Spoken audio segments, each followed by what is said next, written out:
Little House on the Prairie. We're on chapter 24, I think. This one's called Indians Ride Away. There was another long night of sleep. It was so good to lie down and sleep soundly. Everything was safe and quiet. Only the owls called hoo, hoo, hoo in the woods along the creek, while the great moon sailed slowly over the curve of the sky above the endless prairie. In the morning, the sun shone warmly. Down by the creek, the frogs were croaking. Crop, crop. They cried by the edge of the pool.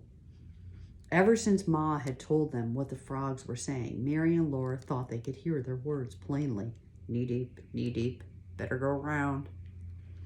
The door was open to let in the warm spring air. After breakfast, Pa went out, whistling merrily. He was going to hitch Pet and Patty the plow again, but his whistling suddenly stopped. He stood on the doorstep looking toward the east and said, "Come here, Caroline, and you too, Laura and Mary." Laura ran out first, and she was surprised. The Indians were coming. They did not come on the creek road. They came riding up out of the creek bottoms far to the east. First came the tall Indian, who had gone riding by the house in the moonlight. Jack was growling, and Laura's heart beat fast. She was glad to be close to Pa. But she knew this was the good Indian, the Osage chief who had stopped the terrible war cries.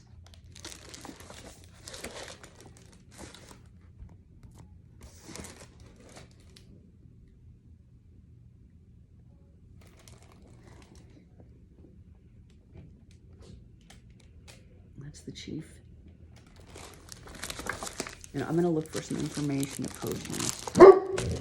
Sorry, my dog's barking. He's like Jack growling, but he's growling at the mailman. Okay. His black pony came trotting willingly, sniffing the wind that blew its mane and the tail like fluttering banners. The pony's nose and head were free. It wore no bridle. Not even one strap was on that horse anywhere. There was nothing to make it do anything it didn't want to. And willingly, it came trotting along the old Indian trail as if it liked to carry the Indian on its back. Jack growled savagely now, trying to get loose from his chain. He remembered this Indian who had pointed a gun at him. Pa said, "Be still, Jack." Jack growled again, and for the first time in their lives, Pa struck the dog. "Lie down," he said. "Be still." Jack was still. The pony was very near now, and Laura's heart beat faster and faster. She looked at the Indian's beaded moccasins. She looked along the fringed legging that clung to the pony's bare side. A bright-colored blanket was wrapped around the Indian.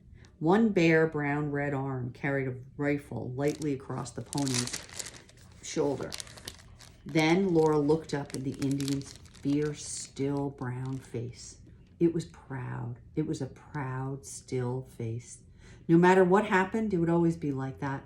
Nothing would change it. Only the eyes were alive in that face as they gazed steadily far to the west. They did not move. Nothing moved or changed except the eagle feather standing straight up from the scalp on the shaved head. The long feather swayed and dipped, waving and spinning in the wind as the tall Indian on the black pony passed by in the distance. "Duchenne himself," Pa said, and he lifted up his hand to salute. But the happy pony and the motionless Indian went by. They went by as if the house and stable and Pa and Ma and Mary and Laura were not there at all. Pa and Ma and Mary and Laura slowly turned and looked at the Indian's proud straight back. Then other ponies and other blankets and shaved heads and eagle feathers came between. One by one on the path, more and more warriors were riding behind their chief, Duchenne. Brown face after brown face went by. Ponies' manes and tails blew in the wind. Beads glittered, fringe flapped. Eagle feathers were waving on all the naked heads. Rifles lying on the ponies' shoulders bristled all along the line. Laura was excited about the ponies. They were black ponies, bay ponies, gray and brown and spotted ponies. Their little feet went trippity-trip, trippity-trip, pat, patter, pat, patter, trippity, pat, patter, all along the Indian trail. Their nostrils widened at Jack and their bodies shied away from him, but they came on bravely, looking with their bright eyes at Laura. "Oh, those pretty ponies. See the pretty ponies," she cried, clapping her hands. "Look at that spotted one." She thought she would never be tired of watching those ponies coming by, but after a while she began to look at the women and the children on their backs. The women and the children came riding behind the Indian men. Little naked brown Indians, no bigger than Mary and Laura, were riding on those pretty ponies.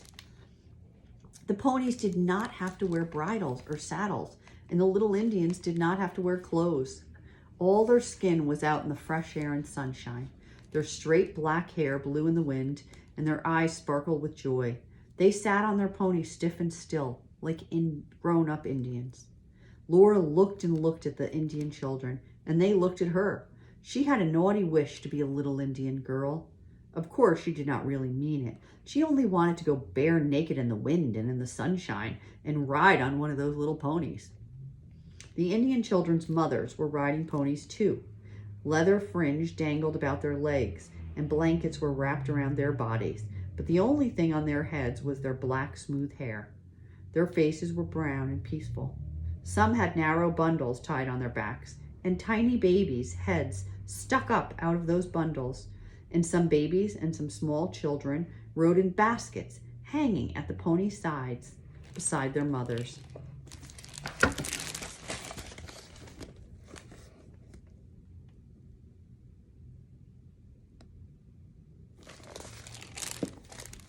More and more ponies passed, and more babies on their mothers' backs, and more babies in baskets, and more children riding on ponies. Then came a mother riding with a baby and a basket on each side of the pony.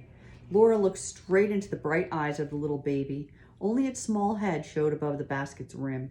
Its hair was as black as a crow, and its eyes were as black as night. Those black eyes looked deep into Laura's eyes, and she looked deep down into the blackness of those little baby's eyes, and she wanted that little baby. "Pa," she said, "get me that little Indian baby." "Hush, Laura," Pa told her sternly. The baby was going by fast. Its head turned and its eyes kept looking into Laura's eyes. "Oh, I want it. I want that little baby," Laura begged. The baby was going farther and farther away, but it did not stop looking back at Laura. "It wants to stay with me," Laura begged. "Please, Pa." "Hush, Laura," Pa said. "The Indian woman wants to keep her own baby." "Oh, Pa," Laura pleaded, and she began to cry. It was shameful, but she couldn't help it. That little Indian baby was gone now, and she knew she would never see it again.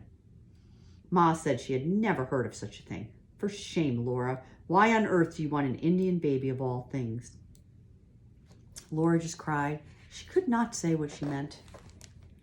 "Why, Laura," Ma said, "you don't want a baby. We have our own baby." "I want another baby," Laura sobbed loudly. "Well, I declare," Ma said. "Look at those Indians, Laura," said Pa. "Look west and then look east and see what you see." Laura could hardly see at first. Her eyes were full of tears and sobs kept jerking out of her throat. But she obeyed Pa as best she could, and in a moment she was still. As far as she could see to the west, and as far as she could see to the east, there were Indians. There was no end to that long, long line of Indians. "It's an awful lot of Indians," Pa said. More and more Indians came riding by. Baby Carrie grew tired of looking at the Indians and played by herself on the floor. But Laura sat on the doorstep, and Pa stood close beside her, and Ma and Mary stood in the doorway, and they looked and looked and looked and looked at the Indians riding by. It was dinner time, and no one thought of dinner. Indian ponies were still going by, carrying bundles of skins and tent poles and dangling baskets and cooking pots. There were a few more women and a few more naked Indian children. Then the very last pony went by.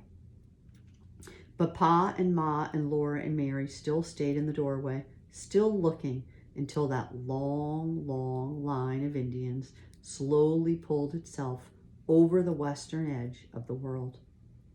And nothing was left but silence and emptiness, and all the world seemed very quiet and lonely. Ma said she didn't feel like doing anything, she was so let down. Pa told her not to do anything but rest. "You must eat something, Charles," Ma said. "No, I don't feel hungry," Pa said, and he went sadly to hitch up Pet and Patty, and he began again to break the tough sod with the plow. Laura could not eat anything either. She sat a long time on the doorstep, looking into the empty west where the Indians had gone. She seemed still to see waving feathers and black eyes, and to hear the sound of ponies. And that's the end of that chapter. So that's sad. The Indians moved on. They were kind of pushed out of that territory, but I'm glad there wasn't